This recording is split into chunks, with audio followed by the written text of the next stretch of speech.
in the shop today, we have a 1998 Honda Acty, and I know you guys love these things. This is one of those little Japanese K trucks with a 3-cylinder motor, 4-wheel drive, but the one thing I can say that is missing is a lift kit, and we're about to change that today. All right, we're gonna start off with the left side, AKA passenger side, because this is a JDM vehicle.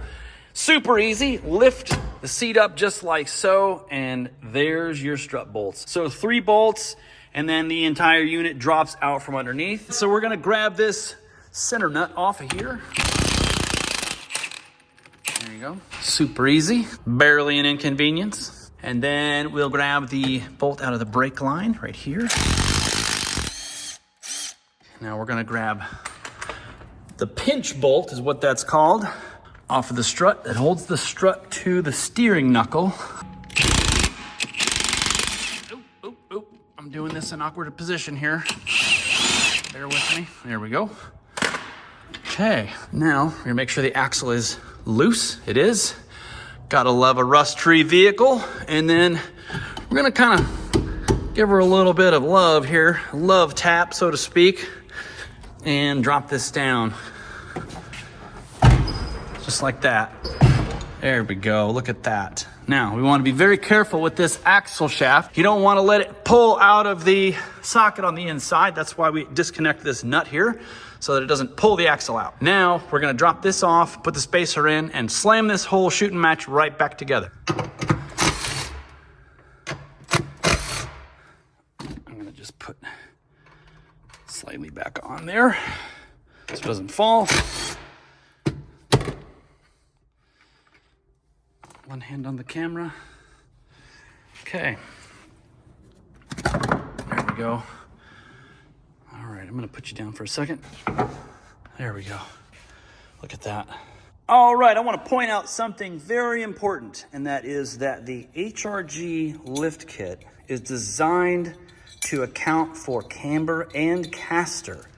So if you look at where the bolts are mounted in the top plate, they're not exactly straight up and down over the holes, and that is for a very good reason. When you lift these, the way the mount is angled outward, if you just put a straight up and down spacer, it will create a ton of positive camber, which is bad. And it also ruins your caster as well. So what we've done is taken that into account. With our CAD program, we've designed this part to account for that difference. So you will not have camber and caster issues with this kit, and you also don't have to adjust it, unlike some of the trash you see out there for sale for these that require you to cut holes in the top hat in order to get to your adjuster bolt. You won't even have to adjust it because we've already done that for you. All right, another crucial thing that I have to point out right now is orientation of this spacer. If you put it in there wrong, like this or like this, it's gonna make your problems really, really worse. So it's designed to go in like this, so that when you sit in the car, it reads properly. The star points towards the front. If you put it in wrong, actually it won't fit. If you see how this is flattened out right here, it's because it is such a tight fit in this little pocket that we had to square off that corner.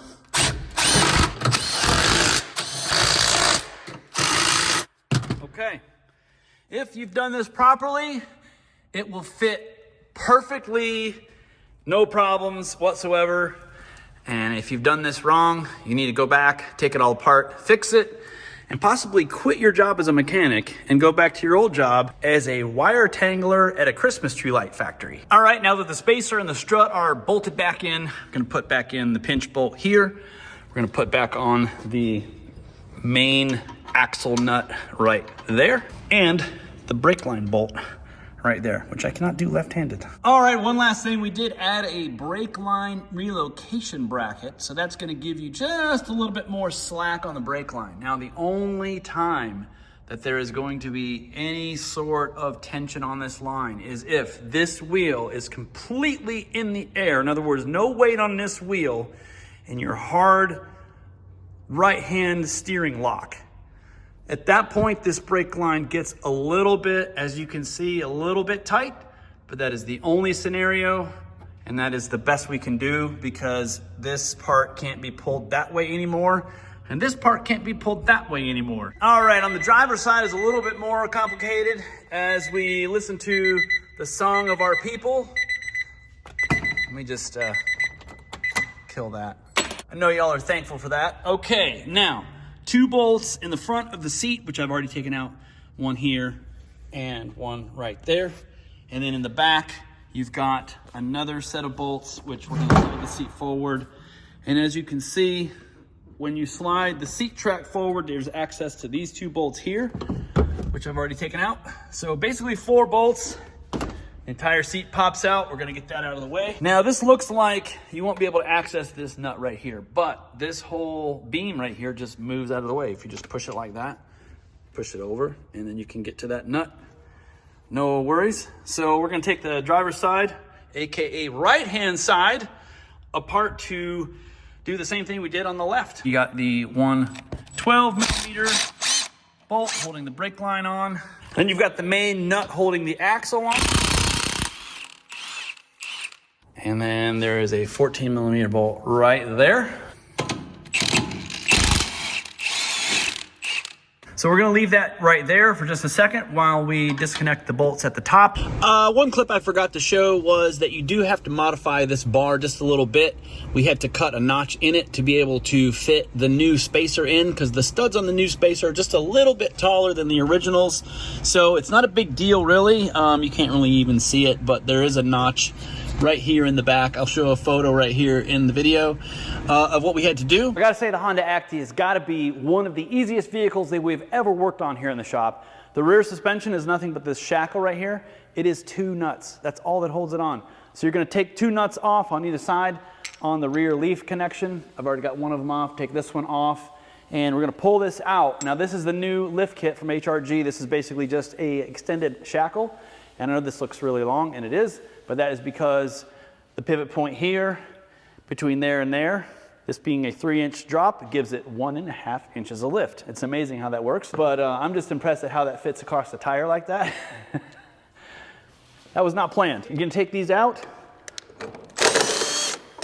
and we're gonna pop this loose like so, and it isn't gonna fall because the shock absorber's holding it up, but look at here. We are going to get new bushings, but for the purposes of this video, we're gonna leave them in here. Now, this is a pre-production part right here. Production one will be zinc coated. This is just for test fit and to show the video how to put it in. So all you gotta do is slide these bad boys right into the bushings. Now, we all know this thing needs new bushings and they are on the way, but we're gonna go ahead and go forward with this installation anyway, just so we can show how to do it. So those just slide in there. The next thing we're gonna do after we took this out is we're gonna disconnect the shock absorber. So there's 2 bolts here, one there, and then there's one inside by the motor. Now, notice I am supporting the rear end with this screw jack right here so it doesn't fall. You will need to do either that or use a floor jack to support it. But as you can see, you're just gonna get up in there. We're gonna take that bolt out. Ever so carefully. Now we can drop the rear end a little bit to put that longer shackle in. Got our extended shackle here. Now, this is gonna be a bit of a trick because these bushings are so mashed. I did make this a little wide to help slide over them. The premise is we're gonna drop this in, slide it over top of this bushing, just like that, and we're gonna put our bolt through. There we go. There, we got that bolt in. Now we're gonna put one here. This might be a bit of a difficult situation because maybe you've got messed up bushings like this one. I mean, these are what, 35 years old, right? Or however old they are. Just slide it over top like that. Maybe we'll lower this a little more. Look at that. There we go. That's the shackle put in. We're gonna put a extension on this shock absorber as well. Let's lift that into position. Gotta be getting close.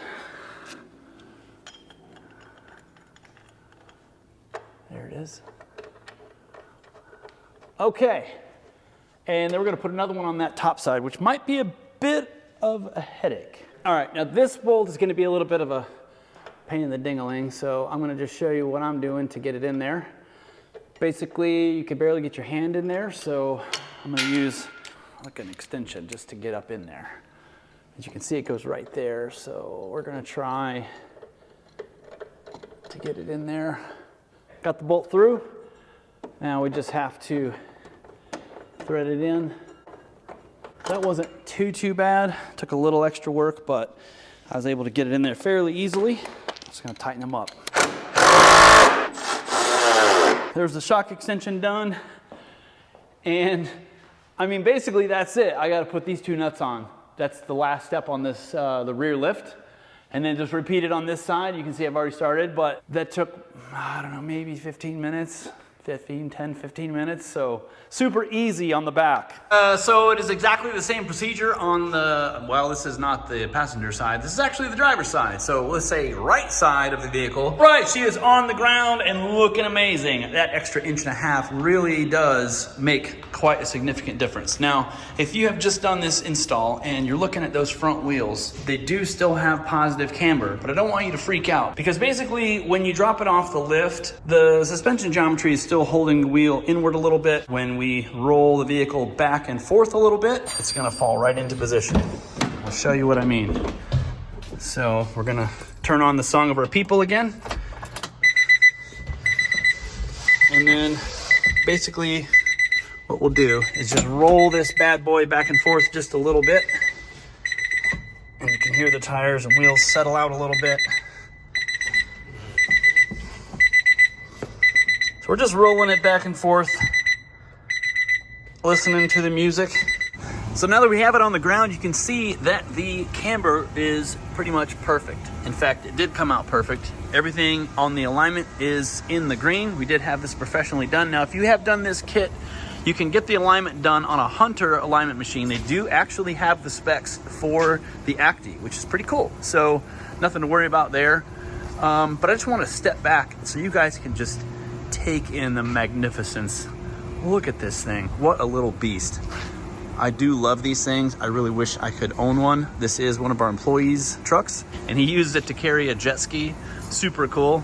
But yeah, that's the Acty lift kit. I appreciate you guys watching all the way to the end. I'll see you in the next one.